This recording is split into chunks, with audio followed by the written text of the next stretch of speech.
Hello everyone and welcome back to Chapter 6 of my FE12 Hard 4 playthrough. The story continues with Marth and the gang confronting Lang directly to oust Arcanea's influence from the region once and for all. This map introduces many new obstacles such as knights with 40 HP, siege tomes from across a wall, 3 waves of 4 ambush spawned reinforcements and 2 extremely lethal promoted enemies deeper in the castle. To handle these threats, I early promote Palla and reclass her into a sniper.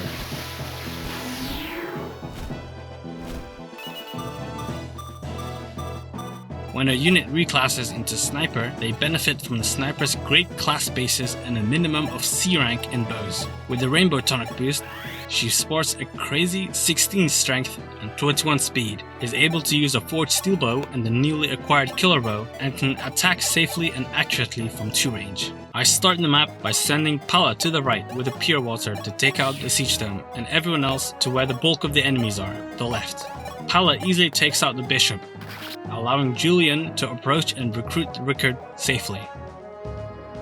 They both work together to get a bullion and the Libra shard from the nearby chests.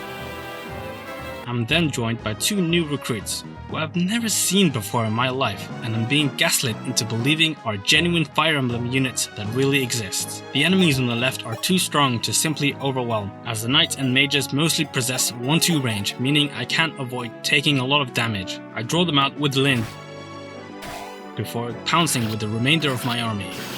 Right as the reinforcements enter the castle, Palla rendezvous with the team to help take out the waves of enemies. Not to be outdone, Sirius, Chris, Katria, Luke, Lind, and Sita all put in work also. When that's dealt with, I group everyone up on the left side, take out the sniper and recruit Samto for the Aquarius shard, which he has for some reason. Maybe he stole it. The enemies guarding the throne are once again hard to deal with, but this time the mages have been replaced with promoted bishops. Plus, the hero still awaits. I bait all of the enemies to approach me by using Nosferatu Lind as a wall before punching through.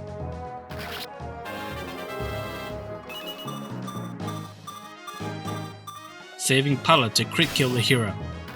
Lind tactical nuke Oro bombs Lang straight to hell. And get this, she gets cancer. You get it? You see, it's funny because when the chapter ends, we recruit Wendell from the castle, who has been captured for allegedly conspiring with Marth's rebellion.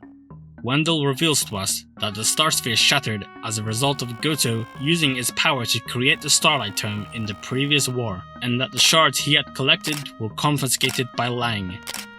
The army decided to stop by the Fane of Ramadan, where the star sphere was stored in the previous war, to search for more star shards. Chapter 6X is another assassin subplot map. This time I have the unimaginable privilege of recruiting Steel Sword and Steel Sword to my army, if I manage to keep them alive. It turns out they were hired and sent to kill us by the assassins, presumably as cannon fodder to slow us down. They are absolutely not worth the trouble, and I'm so very pleased to announce that I just brainlessly killed every unit on the map, including both Rad and Caesar, as this map is small as hell and they all just ran at me anyway. I mean, what did they expect exactly? Do you see how strong my Chris is? Do you see how strong my Palla is? You don't want to fight these guys. I kill funny masked man and move on.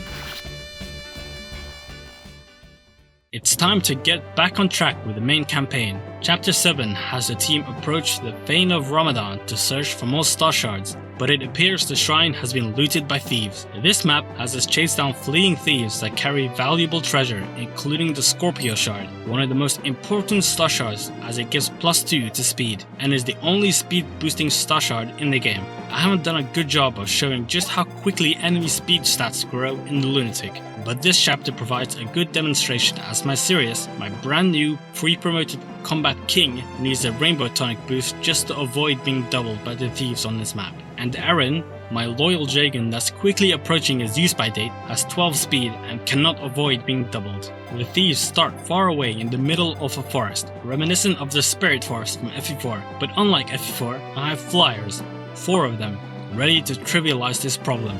2 new player units start, surrounded by the enemy thieves, one being Navarre, who I'm pretty sure I recruited already, and the other being Fina, who is worth her weight in gold. Her dancing ability in such a player-faced focused game as this one is an actual godsend. She'll be useful more or less every turn from now until the game ends. On my first attempt, I triggered the dragon to spawn too soon and it doubles and kills Luke instantly. On my second attempt, I send my flyers to the right and I'm a little more careful on luring the dragon from its hidey hole this time. Lind heavily chips the dragon, and with her many level ups has enough defensive stats to easily live its powerful attack, and I let Katria clean up the kill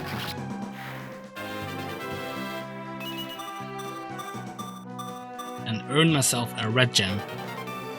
On the other side, while nobody can double, Palla is strong enough to one-shot thieves with her Silver Lance, which is very useful utility. When she kills the Scorpio Shard thief, she also becomes fast enough to double. You know, with how obscenely strong Palla is, it's a miracle how the entire continent has been conquered by her yet. I allowed the left team to farm the reinforcements, some of whom carry forged killer lances and rider's banes. To prepare for this, I finally promote Chris.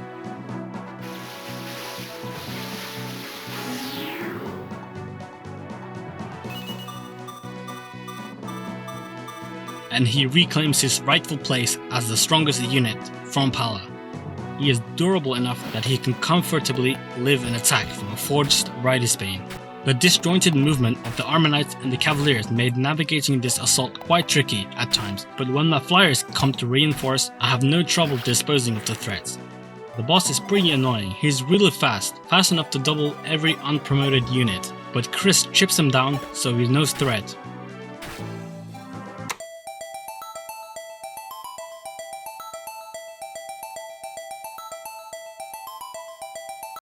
At the end of the map, we learned that, no shit, they're thieves, so of course they took everything valuable and left. Goodbye.